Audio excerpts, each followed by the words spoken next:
Denise Halbrook never imagined her first night out in over a year would be her last. Rayvon Ellis never expected to become the face of a citywide scandal.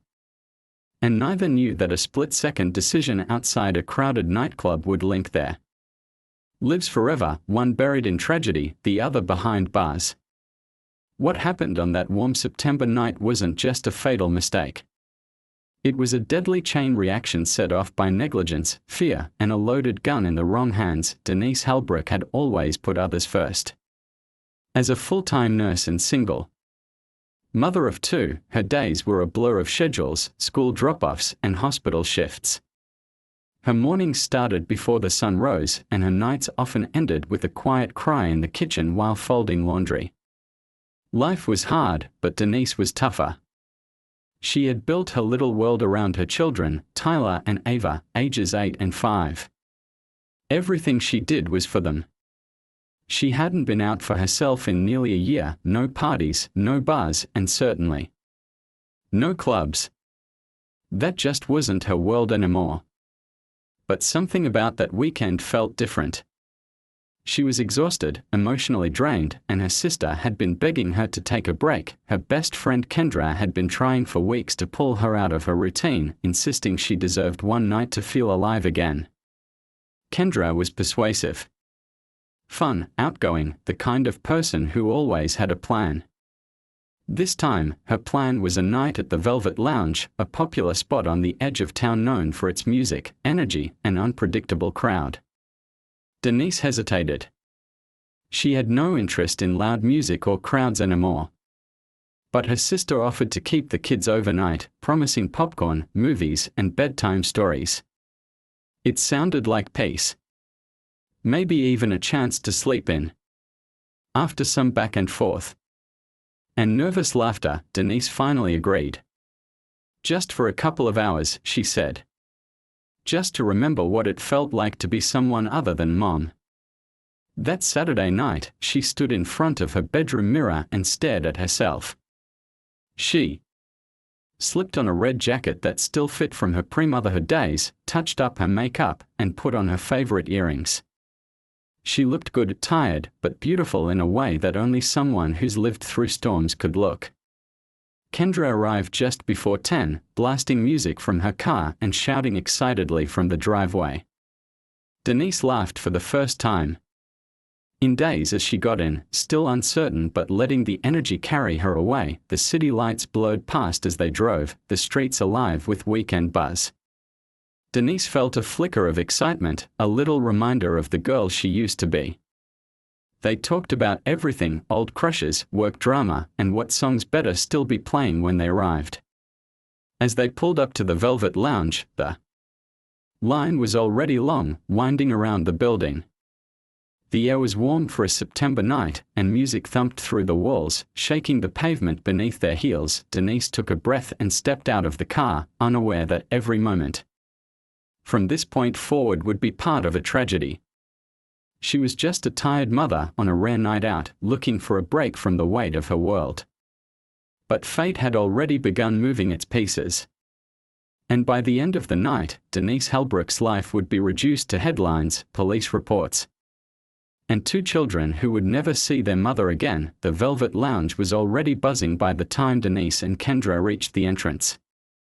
The neon sign flickered above the door, casting pink and purple hues onto the sidewalk. The line to get in snaked along the building, full of people dressed to impress, laughing, chatting, and scrolling through their phones. Denise felt a bit out of place at first. It had been so long since she had gone anywhere like this. Her heels were slightly uncomfortable, and the bass from inside the club pulsed in her chest.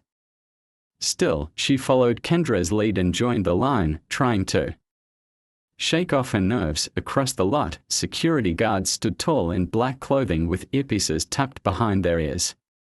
Among them was Rayvon Ellis, a 29-year-old who had been working at the club for over a year. Rayvon was known for his serious demeanor and sharp eyes. He took his job seriously, maybe too seriously. After a recent fight at the club left another guard injured, Rayvon had become increasingly paranoid. He had started bringing his own firearm, even though his license had quietly expired months earlier. The club's owner never asked questions, so long as trouble stayed outside the doors and off the news. That night, the tension was already building before Denise even arrived. A man, angry and clearly intoxicated, had been denied entry earlier and refused to leave. He paced near the entrance, cursing under his breath and swinging his arms in frustration. Rayvon kept one hand near his waist and the other gripping his flashlight tightly. He hated situations like this, unpredictable, noisy, and one wrong move away from disaster. His fellow guards tried calming the man, guiding him off the premises, but the man resisted, throwing insults and refusing to back down. As Denise and Kendra approached the entrance, the energy shifted. Denise noticed the man yelling but thought nothing of it at first. She wasn't unfamiliar with conflict, her job at the hospital often exposed her to unstable people. But this felt different. There was a subtle tension in the air, the kind that makes your skin prickle before your brain catches up. The security guard's eyes flicked back and forth, assessing threats. Kendra nudged Denise, trying to lighten the mood, but the sound of raised voices drew their attention back. Then, it happened quickly. The man shoved one of the guards, shouting something no one could fully make out. Rayvon stepped forward and yelled for him to back off, reaching into his jacket. In that split second, the line between control and chaos vanished. Rayvon pulled his gun and raised it. People screamed. Some ducked. Others ran. But Denise and Kendra stood frozen, caught. In the confusion just 10 feet away from the confrontation, Rayvon fired once. A loud crack echoed through the street. The man who had been yelling fell to the ground, hit in the leg. But the second shot came almost immediately after, wild, uncontrolled, and devastating. It hit Denise in the chest, just inches below her collarbone. Her body collapsed before anyone could react. The music continued thumping inside, but outside, everything stopped. The sound of the second gunshot seemed to silence everything around it. Denise crumpled to the ground like a marionette whose strings had been cut, her red jacket spreading out beneath her like a warning sign. For a moment, no one moved. Time seemed to stop. Then came the screaming. Kendra fell to her knees beside her hands shaking as she reached for Denise's shoulder. There was blood, bright, fast, and everywhere. Denise wasn't breathing. Her eyes were wide open, staring blankly at the night sky above. Chaos erupted around them. People ran in every direction, knocking over barriers and drinks, some slipping on the pavement as they tried to escape. The security team began yelling orders, trying to regain control. Rayvon stood still, holding the gun at his side, frozen as though he hadn't realized what had just happened. His chest heaved and his eyes darted back and forth between Denise's body and the man he had initially fired at. He hadn't meant to shoot her. He hadn't even seen her clearly in the split-second decision he made to fire a second shot. But the bullet had struck with terrifying precision. Inside the club, people began flooding out, alerted by the noise and the crowd outside. Some pulled out phones, filming what had just occurred. Within minutes, blue and red lights filled the scene, sirens wailing and echoing through the city streets. Police officers rushed in, shouting at everyone to back away. Paramedics surrounded Denise, but it was clear there was little they could do. She had no pulse. The bullet had torn through her chest and struck a vital artery. Death was instant. Kendra was in shock. Her hands were covered in blood. She didn't say anything at first. Just sat beside her friend, rocking slightly, her mouth open but silent. Officers had to lift her away gently, wrapping her in a blanket and sitting her down on the curb. She kept repeating, "We weren't even close, we weren't even close," over and over, trying to make sense of how Denise had ended up on the ground. Rayvon was immediately placed in handcuffs. He didn't resist. He didn't speak. His gun was taken as evidence. Witnesses began giving statements, some contradicting each other, but all agreeing on one thing: Denise Halbrook had not been part of the altercation. She was an innocent bystander, caught in the wrong place at the worst possible moment. The news of the shooting spread quickly. Within hours, local media had picked up the story, but details were scarce. "Woman shot outside club" was all the headlines could report at first. Her name wasn't public yet. Her children didn't know. Her family hadn't been contacted. Somewhere, two little kids were sleeping peacefully, unaware their mother had been taken from them. As investigators began piecing together what had gone wrong, it became clear this was more than a tragic accident. It was a failure, a preventable, avoidable one that ended a life in a matter of seconds. In the hours following the shooting, the scene outside the Velvet Lounge transformed from chaos into a sealed-off investigation site. Yellow crime scene tape fluttered in the breeze, surrounding the sidewalk where Denise Halbrook's life had ended. Officers photographed the ground, marked bullet casings, and reviewed the club's security footage. The nightclub closed its doors for the night, but the impact of what had happened couldn't be shut away. News vans parked nearby, reporters whispered behind cameras, and a growing crowd of stunned onlookers gathered with questions no one could yet answer. By sunrise, Denise's identity had been confirmed. Her sister, who had been watching Tyler and Ava, received the knock at the door no one ever wants to hear. A uniformed officer stood silently while another read from a notepad. She collapsed to the floor as the children watched in confusion, asking where their mom was and why their aunt was crying so hard. The news didn't just break hearts, it broke a family. Back at the police department, Rayvon Ellis was under heavy scrutiny. During questioning, he appeared nervous but cooperative. He explained that the man outside the club had been aggressive and refused to leave.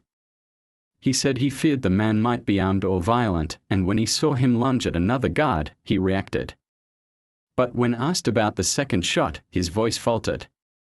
He admitted he didn't see who was behind the man, didn't fully assess the backdrop. He had panicked, thinking a second shot was necessary. But it hadn't hit the aggressor, it had struck an innocent woman. Rayvon's statements raised immediate concerns. A background check revealed that his license to carry a firearm had expired 6 months earlier. Club policy required that all armed guards be fully licensed, but the management had failed to verify his credentials. Worse, this wasn't the first time Rayvon had discharged his weapon while on duty. Just 3 months prior, he had fired a warning shot into the air during a late-night altercation. That incident was never officially reported to authorities. The club owner had settled it quietly, offering hush money to the involved parties to avoid bad press. Now, with a woman dead, those oversights could no longer be ignored. Investigators turned their focus to the nightclub itself. They discovered a pattern of violations: security staffing without proper training, excessive use of force complaints, and records of multiple fights just outside the entrance. Surveillance footage revealed that several guards regularly carried weapons without the proper permits. The management had operated under the radar for years, quietly dodging accountability through money and silence. Denise's family hired an attorney and began preparing a wrongful death lawsuit. They wanted justice, not just for Denise, but to prevent this from happening to someone else. What had happened wasn't just one man's poor decision, it was the result of negligence stacked on negligence, a system that allowed unqualified guards to carry deadly weapons into high-stress environments. Denise hadn't walked into danger.